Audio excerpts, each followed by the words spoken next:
கிறிஸ்து இயேசுவுக்குள் அன்பாய் அழைக்கப்பட்ட அன்புக்குரிய சகோதர சகோதரிகளே, அனைவருக்கும் ஆண்டவர் இயேசு கிறிஸ்துவுடைய நாமத்தினாலே அன்பின் வாழ்த்துக்கள்.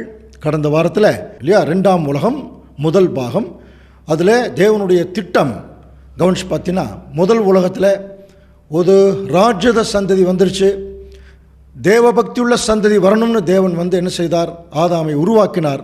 ஆனால் அந்த முதல் உலகத்தில் ஒரு ராஜ்யத சந்ததி வந்துருச்சு. இப்போ 2ஆம் உலகத்திலேயாவது தெய்வபக்தி உள்ள சந்ததி வந்துதா இல்லையா என்பதை குறித்து நம்ம தொடர்ந்து சிந்திக்கலான்னு சொல்லி கடந்த வாரத்தில் நம்ம அதை பார்த்தோம். அதில் பார்க்கும்போது பாருங்கள், மெய்யாகவே தேவன் 2ஆம் உலகத்தில் ஆபிரகாமை தேவன் தேர்ந்தெடுத்து ஆபிரகாமுக்கு ஒரு விசுவாச பரீட்சை வச்சு அந்த பரீட்சையில் அவரை ஜெயிக்க வச்சு, கவனிச்சு பார்த்தீங்கன்னா, ஒரு விசுவாச குடும்பத்திற்கு அல்லது ஒரு தெய்வபக்தி உள்ள சந்ததிக்கு ஒரு தகப்பனாக தேவன் ஆபிரகாமை தெரிந்தெடுத்ததை கடந்த வாரத்தில் பார்த்தோம். ஸோ விசேஷமாக ஆபிரகாமிட்ட தேவன் என்ன சொன்னார், உன் சந்ததியை வானத்து நட்சத்திரங்களைப் போலவும் கடற்கரை மணலத்தினைப் போலவும் பெருக பண்ணுவேன்னு சொன்னார் இல்லையா. இப்போ நீங்கள் ஒரு தராசில் ஆதாமையும் ஆபிரகாமையும் வச்சோம்னா, இப்போ முதல்ல ஆபிரகாம் கவனிச்சு பார்த்தீங்கன்னா, ஆதாம் என்ன செய்ய தவறினாரோ, தேவனை விசுவாசிக்க தவறினார். ஆபிரகாம் முற்றிலும் தேவனை விசுவாசித்தார். அதனால் ஆபிரகாமிலிருந்து இப்போ ஒரு தெய்வ பக்தி உள்ள சந்ததி வெளியே வரப்போகுது. இந்த தெய்வ பக்தி உள்ள சந்ததி எப்படி வெளிவருங்கிறத சொல்கிறா பாருங்க. உன் சந்ததியை வானத்து நட்சத்திரங்களைப் போலவும் கடற்கரை மணலைப் போலவும் பெருக பண்ணுவேன் அப்படின்னார். கவனிங்க, இதுதான் 2ஆம் உலகத்தில் நடக்க போகிற தீர்க்க தரிசனம். ஆபிரகாமிலிருந்து 2 சந்ததி வெளியே வருவாங்க. கவனிக்கிறீங்களா?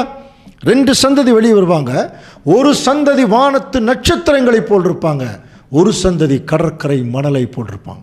ஸோ இந்த 2 சந்ததி வருவதுக்கு தான் 2ஆம் உலகம் இப்போ ஓடிட்டு இருக்கு. இந்த 2ஆம் உலகம் அடுத்த வசனம் ரொம்ப ரொம்ப முக்கிய அன்புக்குரிய சகோதர சகோதரி. இப்போ அந்த 2 சந்ததி வந்துட்டாங்கன்னா, உன் சந்ததிக்குள் அந்த 2 சந்ததி வர்றாங்க இல்லையா, உன் சந்ததிக்குள் பூமியில் உள்ள சகல ஜனங்களையும் ஆசீர்வதிப்பேன், ஆசீர்வதிக்கப்படும் சொன்னார். அப்போ 3 காரியங்கள் நடக்கணும். இப்போ இந்த 2ஆம் உலகத்தில் கவனிக்கிறீங்களா, 2ஆம் உலகத்தில் 2 சந்ததி வெளிவரணும். ஆபிரகாமில் இருந்து ஒரு சந்ததி வானத்து நட்சத்திரம் மாதிரி இருக்கணும், இன்னொரு சந்ததி கடற்கரை மணலாக இருக்கணும், மணல் மாதிரி ஒரு சந்ததி. அது என்னங்கிறது இப்போ வேலைக்கு நம்ம பார்த்துலாம். இந்த 2 சந்ததி வருக்கு தான் 2ஆம் உலகம். 2 சந்ததி வந்துருச்சுன்னா, உன் சந்ததிக்குள், அதாவது இந்த 2 சந்ததிக்குள்ள பூமியில் இருக்கிற சகல ஜனங்களையும் ஆசீர்வதிக்கப்படும் என்று தேவன் ஆணையிட்டு கொடுத்தார். கவனிக்கிறீங்களா? இதை கேட்டோன்னே ஆபிரகாமுக்கு எப்படி இருந்திருக்கும்? உன்னை பெரிய ஜாதி ஆக்குறேன்னு சொன்னார் பார்த்தீங்களா, அது இப்போ எதிலிருந்து நிறைவேறுதுன்னா, ஈசாக்கை பலி கொடுத்த ஒரு மகா பெரிய தியாகம் மற்றும் விசுவாசம், இதிலிருந்து தேவனுடைய திட்டம் அப்படியே மேலே வருது. இருந்தாலும் ஆபிரகாம் விசுவாச மாதிரி நம்ம விசுவாசிக்க முடியுமான்னு சொல்லி கவனிக்கும்போது இன்றைக்கெல்லாம் ரொம்ப கஷ்டம். ஆபிரகாம் விசுவாச மாதிரி நம்மெல்லாம் விசுவாசிக்க முடியுமான்னு பார்க்கும்போது ரொம்ப ரொம்ப கஷ்டம். ஆனால் தேவன் அவருடைய திட்டத்தை ஆபிரகாமிலிருந்து இப்போ என்ன செய்கிறார்னா, அவர் ஆரம்பிக்கிறத கவனிக்கலாம். ரோமர் 4ஆம் அதிகாரத்தில் இவைகளெல்லாம் நம்ம பார்த்துட்டு ரொம்ப ஆபிரகாமுடைய விசுவாசம் ரொம்ப சூப்பர்னு சொல்கிறோம் இல்லையா. ஸோ ரோமர் 4ஆம் அதிகாரம் 17ஆம் வசனத்திலிருந்து இப்போ அப்போஸ்தலனாகிய பவுல் ஆபிரகாமுடைய விஷயத்தை பற்றி பேசுகிறார். வாசிக்கலாம் பாருங்க, ரோமர் 4:17. அநேக ஜாதிகளுக்கு உன்னை தகப்பனாக ஏற்படுத்தினேன் என்று எழுதியிருக்கிறபடி அவன் தான் விசுவாசித்தவருமாய் மரித்தோரை உயிர்ப்பித்து இல்லாதவைகளை இருக்கிறவைகளைப் போல் அழைத்தவருமாய் இருக்கிற தேவனுக்கு முன்பாக நாம் எல்லாருக்கும் தகப்பனான. இப்போ பாருங்க, நம்ம எல்லாருக்கும் தகப்பன் ஆதாம் இல்லை, இப்போ யாருன்னு சொல்லிட்டார். இப்போ நம்ம எல்லாருக்கும் தகப்பன் ஆயிட்டார் ஆபிரகாம். ஏன்னா இன்றைக்கும் நம்ம எல்லாருமே விசுவாசத்தின் மூலம்தான் தேவனிடத்தில் போகிறோம். ஆண்டவருடைய வசனங்களை விசுவாசிக்கிறது மூலம் தான் அவர்கிட்ட போகிறோம். அதனால தான் சபையில் விசுவாசிகள் அப்படின்னு சொல்கிறது. அப்போது அப்படிப்பட்ட ஒரு விசுவாசிகளை நம்ம வந்துட்டோம்னாலே நமக்கு யார் தகப்பன்? ஆபிரகாம். அப்படின்னு என்ன அர்த்தம்? நீங்கள் விசுவாசம்னு ஒன்று வச்சா ஆபிரகாம் மாதிரி விசுவாசிங்க, இல்லைன்னா விசுவாசிக்காமல் போயிடுங்க. அதுதான் அவனுடைய அர்த்தம். இப்போ பாருங்கள், தகப்பனானான்னு சொல்லிட்டு உன் சந்ததி இவ்வளவா இருக்கும் என்று சொல்லப்பட்டபடியே தான் அநேக ஜாதிகளுக்கு தகப்பனாவதை நம்புவதற்கு ஏதுவல்லாதிருந்தும் அதை நம்பிக்கையோடு விசுவாசித்தான். இது ஒரு பார்ட்டு.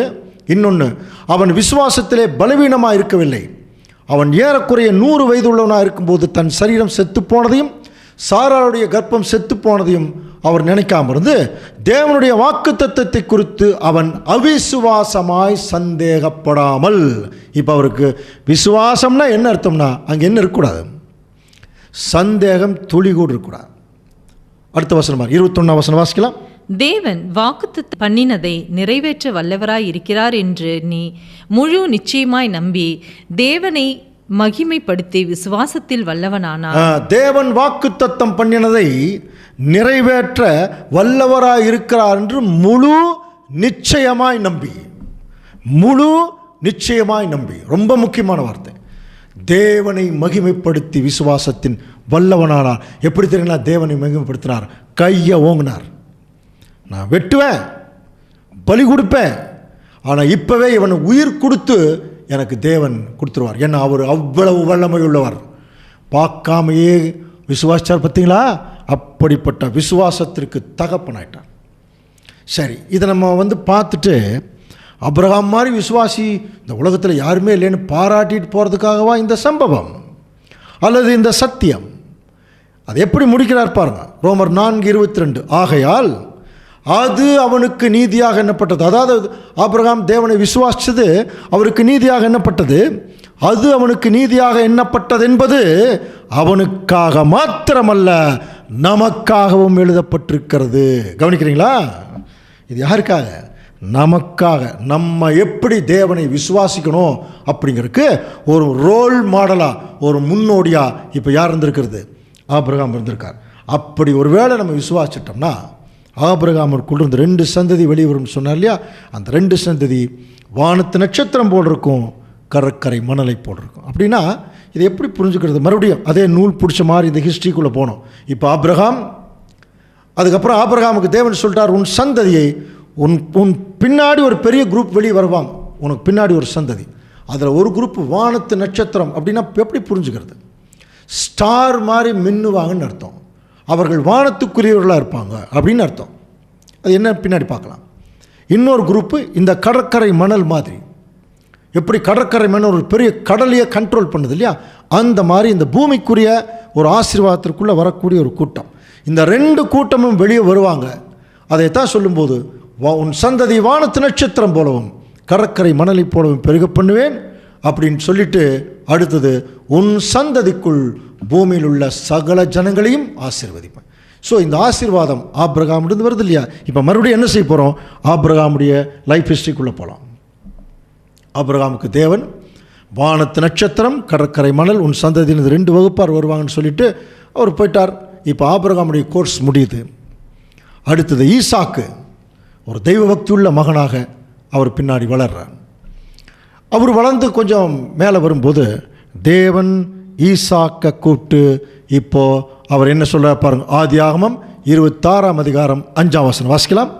நான் உன் சந்ததியை வானத்தின் நட்சத்திரங்களைப் போல பெருக பண்ணி உன் சந்ததிக்கு இந்த தேசங்கள் யாவையும் தருவேன். கவனிக்கிறீங்களா?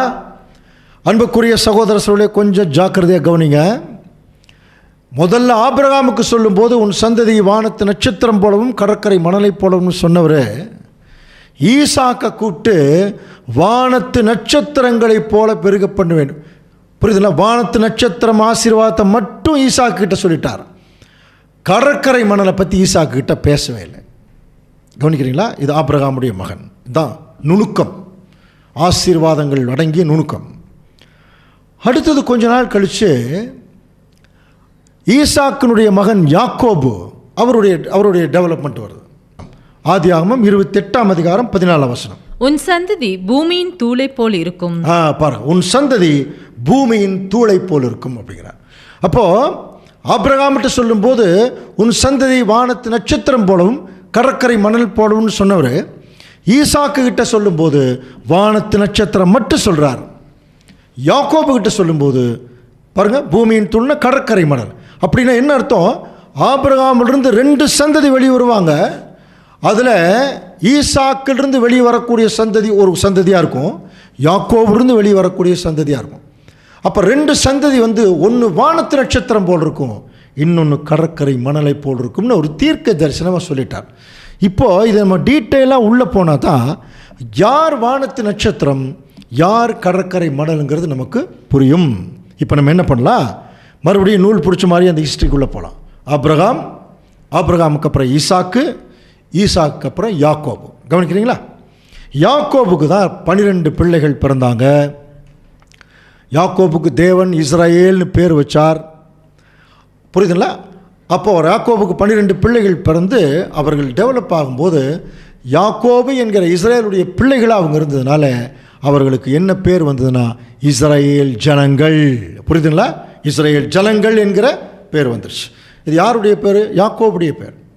தேவன் யாக்கோபுக்கு இஸ்னா மனுஷன், ரானா போராட்டம், ஏல்னா தேவன். தேவனோடும் மனுஷரோடும் போராடி மேற்கொண்டவன் என்கிற பேர் தான் இஸ்ராயேல். இருக்கிறதுலே ரொம்ப சூப்பரான நேம் அது. இன்றைக்கி இஸ்ராயேல் நாடு இருக்கு பாருங்க. புரியுதுங்களா? அப்போ அந்த இஸ்ராயேல் ஜனங்கள் அவங்க தான் இப்போது யாக்கோபிலிருந்து வெளியே வந்து நல்லா டெவலப் ஆனாங்க. அந்த ஹிஸ்ட்ரியெல்லாம் நமக்கு சண்டே கிளாஸ்லேருந்து தெரியும். சத்தியம் படித்தவங்களுக்கு தெரியும். இந்த 12 பேர்த்தில் யோசேப்பு பார்த்தீங்கன்னா யாக்கோபு ரொம்ப ஜாஸ்தி நேசித்தார். யோசேப்பு பென்யமின் ஏன்னா தன் அதிகம் நேசித்த மனைவியின் இடத்துல பிறந்தாங்க. அதில் பார்த்தீங்கன்னா 12 பேர்.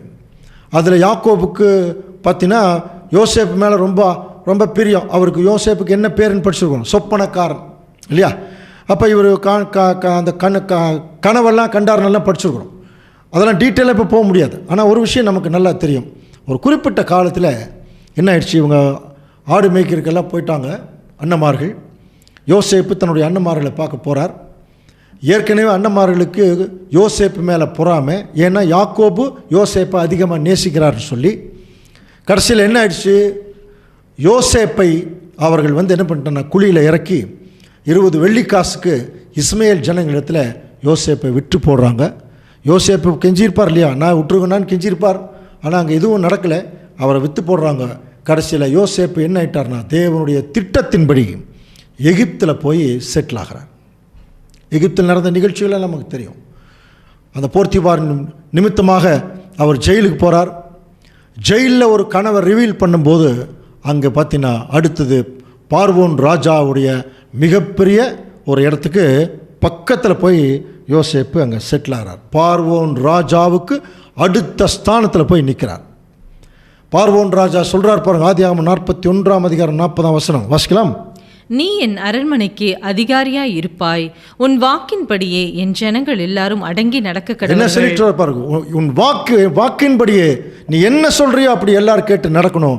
சிங்காசனத்தில் மாத்திரம் நான் உயர்ந்திருப்பேன், மற்றபடி நீ ரொம்ப பெரியவனா இருப்பேன் என்று சொல்லி ராஜாவுக்கு அடுத்த ஸ்தானத்தில் யோசேப்பு போய் உட்கார்ந்தார். அந்த டைமில் தான் ஆதியாகமத்தில் நம்ம படிச்சிருக்கோம் இல்லையா, சகல தேசங்களிலும் பஞ்சம் கொடிதான், ரொம்ப பயங்கரமான பஞ்சம் வந்துருச்சு. அப்போது சொந்த அண்ணன்மார்களே எகிப்துக்கு உணவு தேடி வர்றாங்க. அப்படி வரும்போது யோசேப்பை பார்த்துடுறாங்க. அந்த நிகழ்ச்சியெல்லாம் ரொம்ப நீண்ட நிகழ்ச்சி, ரொம்ப சுவாரஸ்யமாக இருக்கும். தன்னுடைய அண்ணன்மார்களை பார்த்துட்டார் யோசேப்பு, அவர் அழுகிறார். அதுக்கப்புறம் தன்னுடைய அண்ணன்மார்களெல்லாம் கூட்டி சேர்த்துக்கிறார். அவங்க கூட பயந்துக்கிறாங்க, அவரை வித்துட்டோமே, அவர் ரொம்ப தொந்தரவு பண்ணிட்டுமே, கொடுமைப்படுத்திட்டுமேன்னு சொல்லி பயந்துக்கிறாங்க. ஆனால் யோசேப்பு தன்னுடைய நல்ல கேரக்டரை அங்கே தேவன் முன்னாடி அங்கே காட்டுறார் பாருங்க. ஏன் அப்படின்னா ஆதியாகமம் 45 அதிகாரம் 7 பாருங்க. பூமியிலே உங்கள் வம்சம் ஒழியாமல் இருக்க உங்களை ஆதரிக்கிறதற்காகவும் உங்களை பெரிய ரட்சிப்பினால் உங்களை உயிரோடு காப்பதற்காகவும் தேவன் என்னை உங்களுக்கு முன்னே அனுப்பினார். இதுதாங்க தேவனுடைய திட்டம். ஒரு காலத்தில் மிகப்பெரிய பஞ்சம் வரும்போது அரண்மனையில் போய் ஸ்டாக் இருக்கிற வாங்கணும் இல்லையா, உணவு வாங்குறதுக்கு அங்கே ஒரு இன்ஃப்ளூயன்ஸ் ஒரு பர்சன் இருக்கணும், ஒரு ஆள் இருக்கணும். அதுக்கு தேவன் பாருங்கள் ஏற்கனவே ப்ரீ பிளான்டு யோசேப்பை முன்னாடி கொண்டு போய் வச்சிட்டார்.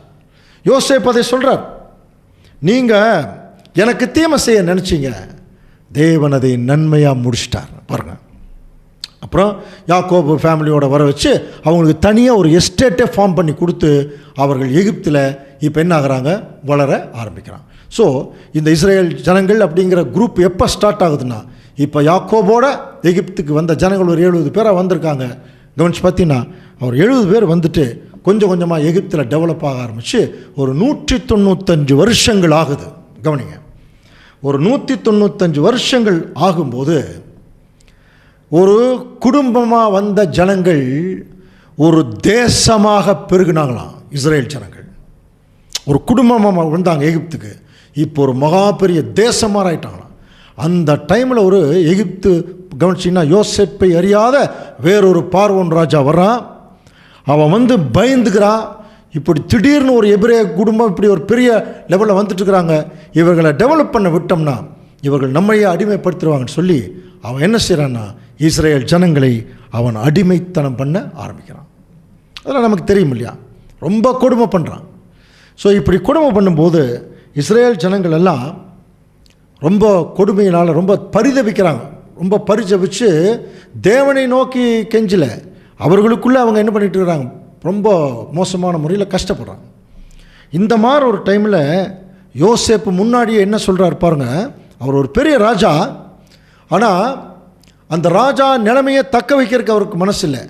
தேவனுடைய சத்தியத்தில் அவருடைய பிள்ளைகளுக்கு தேவன் கொடுத்த தேசத்தில் குடியிருக்கணும்னு விரும்பினார். ஆதி 50ஆம் அதிகாரம் 24ஆம் வசனம். யோசேப்பு தன் சகோதரரை நோக்கி, நான் மரணம் அடையப் போகிறேன், ஆனாலும் தேவன் உங்களை நிச்சயமாய் சந்தித்து நீங்கள் இந்த தேசத்தை விட்டு தாம் ஆபிரகாமுக்கும் ஈசாக்குக்கும் யாக்கோவுக்கும் ஆணையிட்டு கொடுத்திருக்கிற தேசத்துக்கு போக பண்ணுவார் என்று சொன்னதும் அன்றி. பாருங்க, அப்போவே சொல்லிட்டார் பாருங்க, என்னைக்காவது ஒரு நாள் தேவன் உங்களை சந்திச்சு இது நமக்கு நிரந்தரம் இல்லை, நான் இங்கே ராஜாமாக இருந்தால் கூட இது நமக்கு நிரந்தரம் இல்லை, தேவன் உங்களுக்கு ஒரு தேசத்தை கொடுப்பார், நீங்கள் அங்கே போவீங்க. என்ன சொன்னார் தெரியுங்களா, அப்படி ஒரு வேளை நீங்கள் போகும்போது நான் என்னை இங்கே புதைச்சிருந்தா கூட என்னுடைய எலும்பை எடுத்துகிட்டு போய் கானான் தேசத்தில் புதைங்கன்னார். அதை கரெக்டாக மோசே செஞ்சார். யோசேப்பு எலும்பை எடுத்துகிட்டு போய் கானான் தேசத்தில் போச்சாங்க. அது ஒரு தனி ஹிஸ்ட்ரி, அது ரொம்ப நல்லா இன்ட்ரெஸ்டிங்காக இருக்கும். ஸோ இப்படியாக அந்த பார்வோன் ராஜா என்ன பண்ணுறான், சில காலம் சென்ற பின்பு எகிப்தின் ராஜா மரித்தான், இஸ்ரேல் புத்திரர் அடிமைத்தனத்தினால் தவித்து கொண்டு முறையிட்டு கொண்டிருந்தார்கள். இந்த வசனம் எப்படி புரிஞ்சுக்கூடாதுன்னா, தேவனை நோக்கில் இவங்களுக்கு இன்னும் தேவனை யாருன்னு தெரியல, அவங்களுக்குள்ள புலம்பிட்டு இருந்திருக்காங்க. அவர்கள் அடிமைத்தனத்தினால் முறையிடும் சத்தம் இப்போ தேவ சந்நிதியில் எட்டினதுனால பாருங்கள், தேவன் அவர்கள் பெருமூச்சை கேட்டு தாம் ஆபிரகாமோடும் ஈசாக்கோடும் யாக்கோவோடும் செய்த உடன்படிக்கையை நினைவு கூர்ந்தார். கவனிக்கிறீங்களா? அப்போது அவ்வளோ தூரம் ஜனங்கள் அங்கே கஷ்டப்படும் போது எப்படியாவது ஆபிரகாமுக்கு அவர் சொல்லியிருக்கார் இல்லையா, உன் சந்ததியை ஆசீர்வதிக்கிறேன். தேவன் நினைவு கூர்ந்து எகிப்திலிருந்து இந்த ஜனங்களை வெளியே கொண்டு போய் தான காண்பித்த தேசத்தில் மறுபடியும் அங்கே செட்டில் பண்ணும். அதான் தேவனுடைய திட்டம். அதற்கு இப்போ ஒரு மகா பெரிய லீடர் வேணும், பெரிய லீடர் வேணும். தேவன் அப்படி நினைத்து கொண்டிருக்கும் போது தான் அந்த எகிப்தில் என்ன சட்டம் போட்டாங்க தெரியுங்களா, எபிரேய குழந்தைகள் ஆண் குழந்தைகள் பிறந்தால் உடனே கொன்னுருங்க. அப்படி ஒரு சட்டம் போட்ட காலப்பகுதியில் தான் அங்கே ஒரு அருமையான அழகான குழந்தை ஒரு தாய்க்கு பிறக்குது. அந்த குழந்தைக்கு பேர் மோசே. அந்த தாய் அந்த குழந்தைய எடுத்து கண்ணில் பார்க்குது, ரொம்ப அழகாக இருக்குது, இதை கொல்றதுக்கு மனசு இல்லை. அதனால் ஒரு சின்ன பெட்டியில் வச்சு அந்த நதியில் கொண்டு போய் விடும் பொழுது பார்வோனுடைய குமாரத்தி அங்கே வர்றாங்க. கவனிக்கிறீங்களா? இதெல்லாம் அந்த நடந்த சரித்திரம். குமாரத்தி அங்கே வர்றாங்க, அந்த பெட்டியில் அந்த குழந்தைய எடுத்து பார்க்குறாங்க, ரொம்ப அழகாக இருக்குது பார்க்குறதுக்கு. உடனே இந்த குழந்தைய வளர்த்துறதுக்கு யாராவது ஒரு தாதியை கூப்பிட்டு வாங்கன்னு சொல்கிறாங்க. அப்போது அந்த தாதியை கூப்பிட்டு வந்தது யார் தெரியுங்களா, அந்த குழந்தையுடைய அக்கா. அந்த குழந்தையுடைய அக்கா மிரியாம்னு கேள்விப்பட்டிருப்பீங்க இல்லையா, அந்த அம்மா. அவங்க தான் ரொம்ப தூரத்தில் நின்று பார்க்குறாங்க. உடனே யாரை கூட்டிகிட்டு போகிறாங்கன்னா மோசேயினுடைய தாயவே கூட்டிகிட்டு போகிறாங்க. கூட்டிகிட்டு போய் அங்கே அரண்மனையில் இந்த மோசே என்ன செய்கிறார் தெரியுங்களா, ராஜபோகமாக வளர்றார். இதில் என்ன ஆச்சரியம்னா, எந்த எபிரேய குழந்தை பிறந்தா கொல்லணும்னு சொல்லி எந்த ராஜா சொன்னானோ அந்த ராஜாவுடைய அரண்மனையிலேயே ராஜபோகமாக வளர்ந்தாராம் 40 வருஷம் மோசே. அப்படின்னா அந்த மோசையுடைய தாய் எப்படி வளர்த்திருப்பாங்க 40 வருஷம்? தேவனுடைய கற்பனைகள் கட்டளைகள் அந்த வைராக்கியம் எல்லாம் வச்சு தான் வளர்த்துனாங்க. அதே சமயத்தில் மோசே அரண்மனையில் சகல கலைகளையும் கற்று அவர் தேர்றார். கவனிக்கிறீங்களா? சகல கலைகளையும் கற்று தேரும்போது தான் அந்த வைராக்கியம் நிமித்தம் ஒருத்தர் எகிப்தியனை ஒருத்தனை வெட்டிட்டார். பயந்து இப்போ மீதியான் தேசத்துக்கு ஓடுறார். அதெல்லாம் தேவனுடைய சித்தம் தான். மீதியான் தேசத்துக்கு ஓடி தன் மாமனாருடைய ஆடுகளை எல்லாம் அவர் மேய்ச்சிட்டு வர்றார். அந்த பிள்ளைகள் எல்லாம் அவங்களுக்கு அந்த போகிற போதே அந்த மேய்ப்பர்கள் எல்லாம் இவங்களுக்கு தண்ணி கொடுக்காம ரொம்ப தொந்தரவு பண்ணுறாங்க. அவர்களெல்லாம் விரட்டிட்டு மோசே தன்னுடைய மாமனாருடைய ஆடுகளுக்கு அங்கே தண்ணீர் காட்டினார். 40 வருஷங்கள் ஆடுகளை மேய்த்து வந்தார். கவனிக்கிறீங்களா? இப்போ மோசேக்கு 80 வருஷம் ஆகுது. 80 வருஷம் ஆகும்போது வனாந்தரத்தில் அவர் போயிட்டுருக்கும்போது திடீர்னு ஒரு முச்செடி எரியுது, ஆனால் பஸ்பமாகலை. பக்கத்தில் போய் பார்க்குறாரு, எரியுது ஆனால் பஸ்பமாகலை. நடுவில் ஒரு தேவதூதன் நின்று, நீ போய் இஸ்ரேல் ஜனங்களை மீட்டு வா. நல்ல பெரிய சரித்திரம். உடனே மோசே அதுக்கு கீழ்ப்படிஞ்சு 80வது வயசில் வர்றாருங்க மறுபடியும் எகிப்துக்கு. புரியுதுங்களா? அப்போது தேவன் 40 வருஷம் அரண்மனையில் ட்ரைனிங். ஏன்னா அந்த ஜனங்களை ஆர்கனைஸ் பண்ணோம். 40 வருஷம் வனாந்திரத்தில் ட்ரைனிங். ஏன்னா அவர்களை வனாந்திரத்தில் வழி நடத்தணும். அதுக்காகத்தான் 80 வருஷம் ட்ரைனிங் கொடுக்குறாரு. எவ்வளோ ஃபுல் ஃப்ளெட்ஜ்டு ட்ரைனிங் பாருங்கள் இந்த மோசேக்கு. இப்போ மோசே பார்வோன் இடத்துல என் ஜனங்களை போக விடு சொல்கிறார். பார்வோன் விட மாட்டேங்கிறார். உடனே 10 வாதைகள் அங்கே நடக்குது. 10வது வாதை தான் தலைப்பிள்ளை சங்காரம். இதெல்லாம் நம்ம ஏற்கனவே படிச்சிருப்போம். அந்த தலைப்பிள்ளை சங்காரம் முடியும் போது அந்த பார்வோன் ராஜா இஸ்ரேல் ஜனங்களை வெளியே விடுறான். தேவன் என்ன பண்ணார் தெரியுங்களா? இந்த உலகத்திலேயே எந்த ஜனத்துக்கும் செய்யாத ஒரு அப்நார்மல் கைடன்ஸ் கொடுக்குறார் பாருங்க. அந்த ஜனங்கள் வனாந்தரத்தில் எகிப்தை விட்டு வெளியே வர்றாங்க. வனாந்தரத்தில் வரும்பொழுது அவர்கள் பார்த்தீங்கன்னா ஒரு செங்கடல் முன்னாடி நிற்குது, பின்னாடி பார்வோனுடைய இராணுவம் வந்துட்டுருக்கு. இப்போ தேவன் செங்கடலையே பிளந்து அவர்களை வனாந்தரத்தில் வெட்டாந்தரையில் நடக்க வச்சார். பகலில் மேகஸ்தம்பம், இரவில் அக்னி ஸ்தம்பம். கவனிக்கிறீங்களா? அவர்களுக்கு சாப்பாடு வேணுங்கிற போய் பயிர் செஞ்சு உழைக்க வேண்டிய அவசியம் இல்லை. காலையில் எந்திரிச்சோன்னே மண்ணா ஒரு மாவு மாதிரி ஒரு பொருள் கிடைக்கும். அதை எடுத்துகிட்டு போய் அவங்க மறுபடியும் இடித்து அரைச்சி அப்பமாக சுட்டு சாப்பிடலாம். எங்கேயும் போய் அவங்க கேட்க வேண்டியதில்லை, பயிர் விளைக்க வேண்டியதில்லை. கறி வேணும்னு ஆசைப்பட்டாங்க, காடைகளை கொடுத்தார். அதெல்லாம் பெரிய ஹிஸ்ட்ரி. இப்படியாக இந்த இஸ்ரேல் ஜனங்களை தேவன் ஆபிரகாமின் நிமித்தம் பராமரித்து வந்தார். அதில் இன்னொரு விஷயம் கூட கவனிச்சு பார்த்தீங்கன்னா, இந்த மேப்பு கொஞ்சம் பாருங்கள். அதில் எகிப்தில் ராம்சேஸுங்கிற பட்டணம் மேலே இருக்கு பாருங்கள். ஸோ இங்கேருந்து வட கிழக்கில் தான் கானான் தேசம் இருக்குது. ஆக்சுவலாக அவங்க அதில் தான் போயிருக்கணும். வட கிழக்கில் அவங்க போனாங்கன்னா 40 நாளில் கானான் தேசத்துக்கு போயிருக்கலாம். ஆனால் தேவன் என்ன பண்ணுறாருன்னா எக்ஸ்ட்ரீம் தெற்கில் கூட்டிகிட்டு வரார் பாருங்கள். அந்த படத்தை பாருங்கள். தெற்கில் கூட்டிகிட்டு அந்த ஹோரேப் சீனாய் மலையில் தான் கட்டளைகள் எல்லாம் கொடுத்து மறுபடியும் பாரான் வனாந்தரத்தில் அவங்க என்ன செய்கிறாங்கன்னா அவங்க போய் 1 வருஷத்துக்குள்ளே கானான் தேசத்துடைய எல்லைக்கே போயிட்டாங்க. அப்படி அவர்கள் எல்லைக்கே போகும் முன்னாடி சீனாய் மலையில் தேவன் அவங்களை நிறுத்தி அவங்களுக்கு ஒரு முக்கியமான ஒரு கட்டளை கொடுத்தார். அதை இப்போ வாசிக்கலாம் பாருங்கள். யாத்திராகமம் 19ஆம் அதிகாரம் 5ஆம் வசனம். இப்பொழுது நீங்கள் என் வாக்கை உள்ளபடி கேட்டு என் உடன்படிக்கையை கை கொள்ளுவீர்களானால் சகல ஜனங்களிலும் நீங்களே எனக்கு சொந்த சம்பத்தாய் இருப்பீர்கள். பாருங்க, நான் சொல்றபடி மட்டும் நீங்க கேட்டு நடந்தீங்கன்னா நீங்க தான் எனக்கு சொந்த சம்பத்து. இதுக்கு அடுத்த வசனம், பூமியெல்லாம் என்னுடையது, ஆனா நீங்க என்னுடைய சொந்த சம்பத்துன்னா. நான் சொல்றபடி மட்டும் கேட்டு நடங்க அப்படின்னு சொன்னார். ஆனால் அதையெல்லாம் கற்பனையை வாங்கினாங்க. ஆனால் சொல்கிறபடியெல்லாம் கேட்டு நடக்கலை. அதுக்கு ஆதாரமே கவனித்து பார்த்தீங்கன்னா, மோசே மலைக்கு மேலே போயிட்டு திரும்பி வர்றதுக்குள்ளே கண்ணுக்குட்டி வச்சு வணங்க ஆரம்பிச்சிட்டாங்க. அது ஒரு இன்சிடென்ட் நமக்கு நல்லா தெரியும். அந்த 1 வருஷத்துக்குள்ளேயே பார்த்திங்கன்னா கானான் தேசத்துடைய எல்லைக்கு அவங்க போயிட்டாங்க. அந்த கானான் தேசத்துடைய எல்லையிலிருந்து மோசே 12 பிரதிநிதிகளை கானான் தேசத்தை வேவு பார்க்கறதுக்கு 40 நாள் அனுப்பிச்சார். வேவு பார்த்துட்டு வந்தாங்க. 10 பேர் தேசத்தை குறித்து துர்ச்செய்தி சொன்னாங்க. 2 பேர் யோசுவாவும் காலேபும் நற்செய்தி சொன்னாங்க. ஆனால் அந்த ஜனங்க பாருங்கள், துர்ச்செய்தி சொன்ன ஜனங்களை கேட்டு பின்னாடியே எகிப்துக்கு போகிறேன்னு நிற்கிறான். அப்புறம்தான் தேவன் சொன்னார், இந்த ஜனங்களெல்லாம் என்ன சொன்னாங்களா, நாங்கள்லாம் வனாந்தரத்தில் அழிக்கிறதுக்காகவா எங்களை கூட்டிகிட்டு வந்தீங்கன்னு சொல்லி மோசே ஆரோன்கிட்டலாம் பயங்கரமாக கலகம் பண்ணான். தேவன் சொன்னாரா, சரி வனாந்தரத்தில் சாகிறதுக்கு தான் கூட்டிகிட்டு வந்தீங்கன்னு கேட்டாங்களா, சரி வனாந்தரத்திலே சாகட்டும்னு சொல்லி அந்த கானான் தேசத்துடைய எல்லையிலிருந்து மறுபடியும் அவங்களுடைய பிரயாணம் ஸ்டார்ட் ஆகுது. அங்கே இருந்து தாங்க 40 வருஷம் ஸ்டார்ட் ஆகுது. நிறைய பேர் என்ன நினச்சிட்டாங்கன்னா எகிப்திலிருந்து புறப்பட்ட போதே 40 வருஷம் அல்ல, கானான் தேசத்துக்கே போயிட்டாங்க. அவங்க போய் கானான் தேசத்தை விசுவாசிக்காதனால 40 வருஷம் அவர்கள் சுற்றினாங்க. 40 வருஷம் சுற்றி அந்த 40 வருஷம் முடியும் போது அப்படியே மோவாப் தேசத்தினுடைய எல்லை வழியாக யோர்தானை கடந்து எரிகோவை கடந்து இப்போது கானான் தேசத்துக்குள்ளே போனாங்க. போகும்போது மோசே உயிரோடு இல்லை, அது நமக்கு நல்லா தெரியும். யோசுவா அவர் தான் என்ன பண்ணார்னா போய் கானான் தேசத்தினுடைய அவங்களுடைய கோத்திர அட்டவணைக்கு தகுந்தபடி அவர்களுக்கு எல்லாத்தையும் பிரித்து கொடுத்தார். அதில் முக்கியமாக நம்ம கவனிக்க வேண்டியது இஸ்ரேல் ஜனங்களுடைய முதல் நியாயாதிபதி யோசுவா. புரியுதுங்களா? யோசுவா தான் முதல் நியாயாதிபதி. இவர் பிரித்து கொடுத்ததுக்கப்புறம் நியாயாதிபதிகளுடைய காலம் ஸ்டார்ட் ஆகுது. பைபிளில் தான் அதனுடைய அந்த ஹிஸ்ட்ரி. கானான் தேசத்துக்குள்ளே போயிட்டாங்க. இப்போ முதல் நியாயாதிபதி யோசுவா. இப்போ நியாயாதிபதியுடைய காலம் ஸ்டார்ட் ஆகுது. அதுக்கப்புறம் 450 வருஷங்கள் சில நியாயாதிபதிகள் நியாயம் தீர்த்துட்டு வந்தாங்க. அவங்களுக்கு எல்லாம் கைட் பண்ணாங்க, போராடினாங்க, அவங்கள சத்துருக்களின் கையிலிருந்து மீட்டாங்க.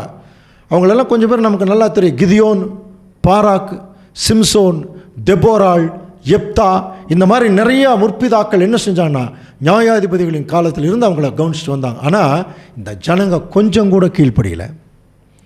நியாயாதிபதிகளின் காலத்தில் எப்படி இருந்தாங்க பாருங்கள். நியாயாதிபதிகள் 21ஆம் அதிகாரம் 25ஆம் வசனம். அந்நாட்களிலே இஸ்ரேலில் ராஜா இல்லை, அவனவன் தன் தன் பார்வைக்கு சரிபோனபடி செய்து வந்தான். எப்படி இருந்திருக்காங்க பாருங்க. அவனவன் தன் தன் பார்வைக்கு சரி போனபடி செய்து இஷ்டத்துக்கு இருந்திருக்காங்க. அப்படின்னா யாருமே கட்டளை கீழ்ப்படியல. காரணம், எகிப்தில் இவங்க ஏற்கனவே சாத்தான் இவங்களுக்குள்ள தவறான விதையை விதைச்சிட்டான். அந்த விதை இன்னும் தேவன் அவ்வளவு நன்மை செஞ்சு கூட இப்போ பாருங்கள், தேவனை நோக்கி அவங்க பார்க்காம, தேவனுடைய தீர்க்கதரிசிகள் அவருடைய பிள்ளைகளை நோக்கி பார்க்காம இவர்கள் தொடர்ந்து தேவனுக்கு விரோதமாக தான் இருக்காங்க. அப்புறம் பார்த்தீங்கன்னா அந்த நியாயாதிபதிகளின் காலம் முடியும் போது இஸ்ரேல் ஜனங்களுடைய கடைசி நியாயாதிபதி சாமியல் தீர்க்கதரிசி. நல்லா புரிஞ்சுக்கலாம். அவர் இருக்கும்போது போய் ஜனங்கள் எல்லாம் அவரை போய் டார்ச்சர் பண்ணுறாங்க. எப்படி புறஜாதிகளை பார்க்குறாங்க. புறஜாதிகளை ஒரு ராஜாவை உட்கார வச்சு ஜனங்கள் ராஜாவை வணங்குறதும் அவங்களுக்கு தூபம் காட்டுறதும் அவங்கள மேலே உட்கார வச்சு தலையில் தாங்கிறதும் அப்படின்னு பார்க்கும்போது இவங்களுக்கு என்ன ஆசைப்படுது தெரியுங்களா? எங்களுக்கு இதே மாதிரி ஒரு ராஜா வேணும். எதுக்குங்கன்னு கேட்டால் அவரை நாங்கள் வணங்கணும். பாருங்கள் அவங்களுடைய மென்டாலிட்டி. தேவன் என்ன சொன்னார் தெரியுங்களா? இதை போய் சாமியல்கிட்ட சொன்னோன்னு சாமியல் தேவன்கிட்ட போய் சொல்லிட்டார். அதுக்கு தேவன் சொல்கிறார், அவர்கள் உன்னை தள்ளவில்லை, நான் அவர்களை ஆளாதபடிக்கு என்னை தள்ளினார்கள். பாருங்க, அவங்க யாரை தள்ளிட்டாங்களா? நான் தான் இது வரைக்கும் அவங்களுக்கு ராஜாவாக இருந்தேன். இப்போ என்னை தள்ளிட்டு வேற ஒரு ராஜா கேட்குறாங்க. சரி, அதையும் கொடுக்குறேன்னு சொல்லி தான் தேவன் இஸ்ரேல் ஜனங்களுக்கு முதல் ராஜா கொடுத்தார். சவுல் 40 வருஷங்கள் அரசாண்டார். அதுக்கப்புறம் தாவீது 40 வருஷங்கள். அதுக்கப்புறம் சாலமோன் 40 வருஷங்கள். ஏன் இந்த ராஜாக்களை தேவன் அனுமதிச்சார் இஸ்ரேல் ஜனங்களுக்குன்னா, இந்த ராஜாக்கள் வச்சாவது அவங்க திருந்துவாங்கன்னு பார்த்தார். ஆனால் அந்த ராஜாக்களே திருந்தாமல் விட்டுட்டாங்க. பாருங்க, சவுலுக்கு ஒரு முதல் நல்லா தான் வந்தார், அப்புறம் அவருக்கு ஒரு வேறு ஆவி போயிடுச்சு. தாவீது சிங்கத்தை எல்லாம் கிழிச்சார், கோலியாத்தை ஒரே அடியில் அடித்தார். ஆனால் பத்சேபாலை பார்த்தோன்னா அவருடைய அந்த ஒரு கமாண்ட் போயிடுச்சு. இவர் ஒரு அம்மாவை பார்த்தார், சாலமோன் 1000 அம்மாவை பார்த்துட்டார் இல்லைங்களா? 700 நாட்டு ராணிகள், 300 மறுமணி ஆட்டிகள். தொடக்கத்தில் நல்லா தான் இருந்தார். கடைசியில் தன்னுடைய மனைவிகளுடைய பேச்சை கேட்டு விக்கிரகங்கிற தோப்புளைகளை எல்லாம் கட்டி வச்சிட்டார். ஸோ 3 ராஜாக்களுமே ஒரு ஜென்ரலாக திட்டத்துக்குள்ளே பார்த்தீங்கன்னா ஒரு சோரம் போயிட்டாங்க. ஆனால் இவர்கள் 3 பேருமே 12 கோத்திரத்தை ஒட்டு மொத்தமாக வச்சு அரசாண்டுட்டு இருந்தாங்க. தாவீது பின்னாடி எல்லாத்தையும் ஒருங்கிணைச்சான். அதற்கு பிறகு என்ன ஆயிடுச்சு தெரியுங்களா? இது இப்போ நான் சொல்ல போகிறது பைபிளுடைய மேஜர் ஹிஸ்ட்ரி. தயவு செய்து இதை நல்லா கவனிச்சுங்க. இனி வரக்கூடிய நாட்களில் இந்த ஹிஸ்ட்ரி தொடர்ந்து வந்துகிட்டே இருக்கும்.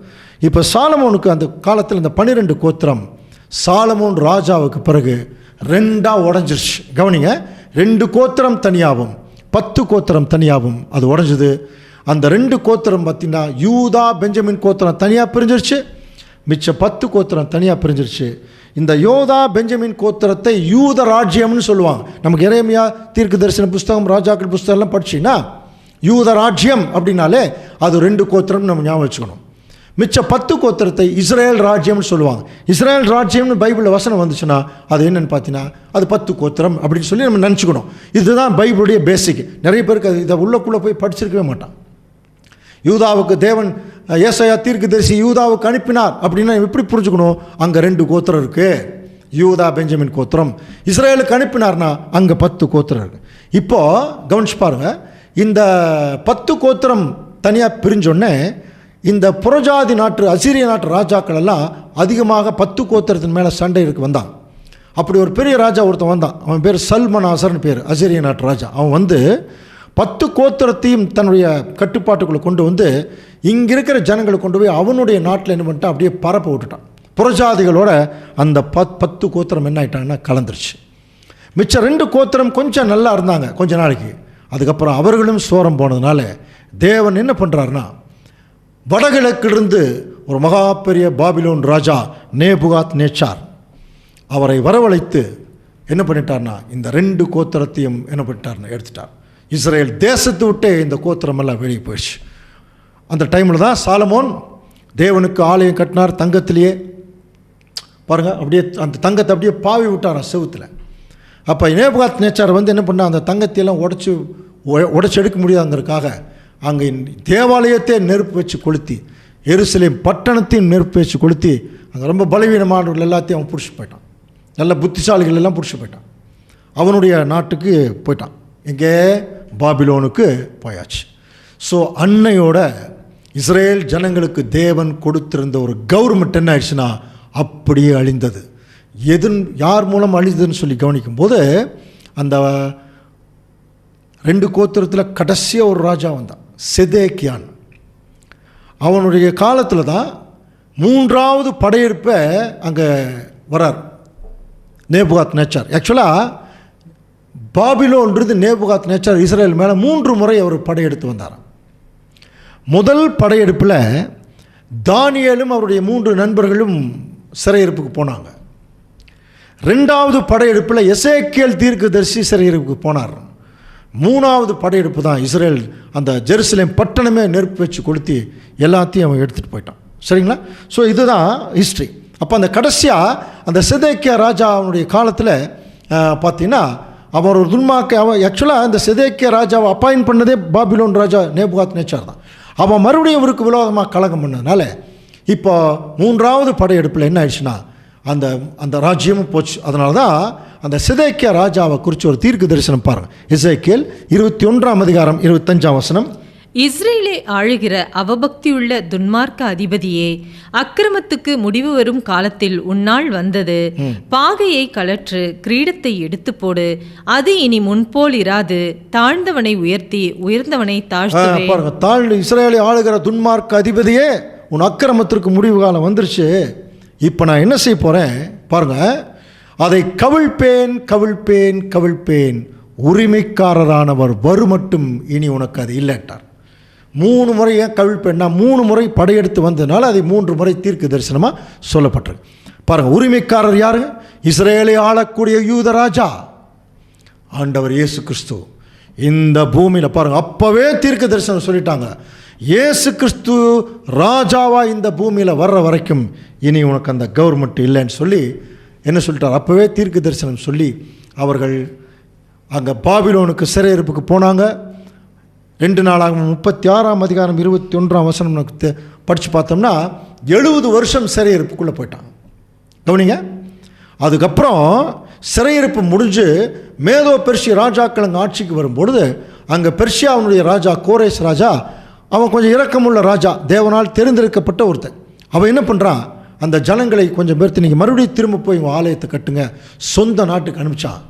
சொந்த நாட்டுக்கு இந்த ஜனங்கள் வரும்போது இந்த சொந்த தேசம், தேவன் இஸ்ரேல் ஜனங்களுக்கு கொடுத்த தேசம் இப்போ வேறு யாரோ ஒரு கைக்கு போயிடுச்சு. புறஜாதி ராஜாக்கள் கைக்கு போயிடுச்சு. மேதோ பெர்ஷிய ராஜாக்கள் ஆண்டாங்க, அப்புறம் கிரேக்கர் தேசத்து ராஜாக்கள் ஆண்டாங்க, அதுக்கப்புறம் ரோம ராஜாக்கள் வரும்போது இப்போது ஆண்டவர் இயேசு கிறிஸ்து அந்த டைமில் தான் இந்த பூமியில் அவர் வந்து மனிதனாக வந்தது. ஸோ இப்போ தேவனுடைய பிளானில் இந்த இஸ்ரேல் ஜனங்களை நல்வழிப்படுத்துவதற்கு தேவன் நியாயாதிபதிகள் அனுப்பினார், திருந்தலை. தீர்க்கதரிசிகள் அனுப்பினார், திருந்தலை. ராஜாக்களை அனுப்பினார், திருந்தலை. இவர்கள் எல்லாரையும் அனுப்பிச்சோம், அந்த ஜனங்கள் திருந்தலை. அதனால் பரலோகத்தில் இருந்து தேவன் தன்னுடைய திட்டத்தில் ஒரு வார்த்தையை சொன்னார், எல்லாத்தையும் அனுப்பிச்சிட்டோம். பாருங்கள், ஏசாயா 6ஆம் அதிகாரம் 8ஆம் வசனம். பின்பு நான் யாரை அனுப்புவேன், யார் நம் காரியமாக போவார்னு சொல்லி ஆண்டவர் உரைக்கிற சத்தத்தை கேட்டேன். அப்போ இதோ அடியேன், நான் இருக்கிறேன், என்னை அனுப்பும்னு சொல்லிட்டு ஆண்டவர் இயேசு கிறிஸ்து இந்த பூமியில் வந்தார். வரும்போதே ராஜாவாக வரல, நமக்கு நல்லா தெரியும் இல்லையா? வரும்போதே பார்த்தீங்கன்னா ரொம்ப கீழான ஒரு நிலைமையில் ஒரு பிளாட்ஃபார்மில் தான் அவர் பிறந்து, இந்த ஒரு தாழ்மையான ஒரு பிறப்பு ஆண்டவர் இயேசு கிறிஸ்து. ஆனால் உரிமைக்காரர் வரும் மட்டும்னு சொன்னாங்க. உரிமைக்காரர் வந்தார் முதல் வருகையில், உரிமையோடு வரல. கவனிங்க, அதுதான் தீர்க்க தரிசனம். உரிமைக்காரர் வந்தார், ஆனால் உரிமையோடு வரல. பாருங்க, மனுஷகுமாரனுக்கும் தலை சாய்க்கு அது ஒரு பர்பஸ் இருக்குது. அந்த பர்பஸ் தான் இப்போ பார்க்க போகிறோம். இப்போ அப்படி பிறந்து இந்த பூமியில் ஆண்டவர் இயேசு கிறிஸ்து கொஞ்சம் கொஞ்சமாக வளர்றார். 30வது வயசு ஆகுது.